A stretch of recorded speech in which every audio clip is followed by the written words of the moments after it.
He who has health has hope, and he who has hope has everything. Hello everyone, today we are going to continue with chapter number 15, Why Do We Fall Ill? Diseases are characterized by interference in the normal functioning of the body, leading to an impairment of health. These diseases show certain abnormal changes in the functioning or the appearance of one or more symptoms of the body. These are called as disease symptoms. These symptoms help in early diagnosis of the disease. Though symptoms indicate some kind of disease, but do not indicate exact type of the disease, as this may be due to a number of diseases have common symptoms. The disease symptoms can be categorized into two types, that is, organ-specific and tissue-specific manifestation and common manifestation. First one is organ-specific and tissue-specific manifestation. After successful infection inside the body, different types of pathogens migrate to their specific target cells or tissues or organ inside the body. Selection of the target organ is usually connected to their point of entry inside the body. For example, TB causing bacteria having the lungs as their target organs. They enter through respiratory passage into our body. Common manifestation of disease symptoms. It is observed that in number of diseases, they generally occur due to activation of immune cells in response to infectious agents. These immune cells either produce antibodies or actually attack and kill the disease-causing microorganisms. This is manifested in the form of inflammation, characterized by redness of infected area, swelling, fever, increase in permeability of the capillaries of that area, etc. But in certain diseases in which tissue specificity of infection leads to very general seeming effects. For example, HIV, that attacks and kills the immune cells of the body and make the patient more susceptible towards another infections. Thus, in such conditions, a small disease can also become fatal. For example, a common cold will turn into pneumonia. Similarly, minor gut infection may lead to major diarrhea with blood loss. Now let us discuss the factors based on which the severity of the disease manifestation depends. The first factor is the number of microorganisms. Higher the numbers, more the risk. Number of microbes depend upon the rate of reproduction of them inside the host body. For example, bacteria, virus, fungi have high rate of reproduction while worms multiply very slowly. Number of surviving microorganisms inside the body also depends upon the immune system of the host. The second factor is on the basis of the tissue or organ targeted. For example, HIV enters in the body through sexual contact but spreads into lymph nodes through the blood.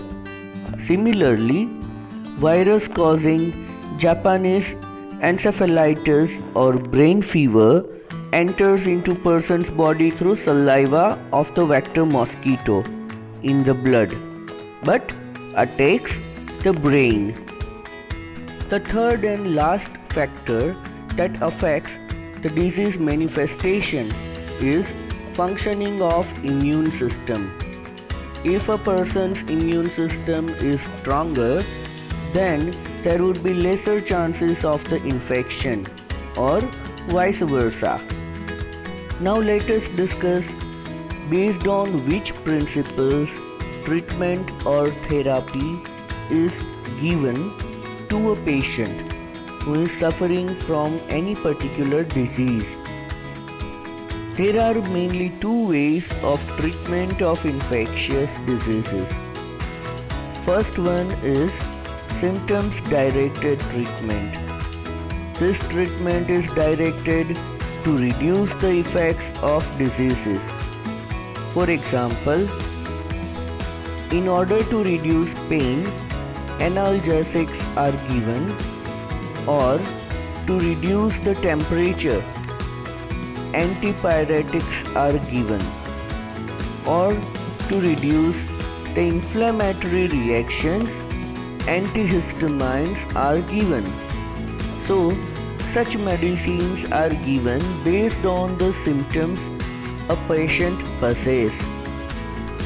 Another type of treatment that is given to patients that based on the cause of the disease. So, here the pathogens are targeted. First, with the help of laboratory testing of blood, urine or stool, the cause is found out and accordingly the treatment is given to the patient. For example, in bacterial diseases, antibiotics work well. Antibiotics block their biosynthetic pathways or metabolic pathways and kill them. So, antibiotics like penicillin, streptomycin, tetracycline, etc. are given in bacterial diseases in order to get rid from the disease. Viruses are called as link between living and non-living, as outside of the host body they do not perform any biological process, but when they enter in the host body they start performing their biological processes by using the cellular machineries of the host. This is the reason that making antiviral medicine is difficult than making antibacterial medicine. It is said that prevention is better than cure because certain diseases will leave lifelong effects on the body. Body may never function properly or get recover properly.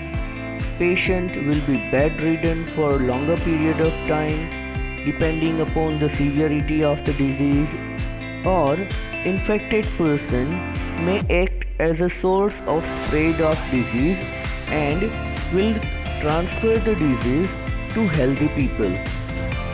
Certain precautionary measures may help us to prevent ourselves and our loved ones from diseases. For example, taking balanced diet, maintaining proper sanitation, isolating a person who is suffering from contagious disease, getting safe drinking water, providing hygienic conditions of living, avoid overcrowding during outbreak of pandemic situation, use precautions during sex so that sexually transmitted diseases can be avoided, and take vaccination on regular basis. Vaccine is a dosage of heat-killed or weakened microorganisms which are injected in our body to mimic the living pathogens. Our immune system will recognize them as foreign material and will react according to antigen-antibody reactions and also prepare the memory cells against those pathogens. Whenever next time the living pathogens will try infecting our body, at that time the memory cells which are produced will kill them directly without wasting much time. So, in this way, vaccines are protecting us against various diseases. Taking vaccines will also help us to build immunity against many diseases and make our immune system more stronger. The first vaccine against cowpox was discovered by Edward Jenner.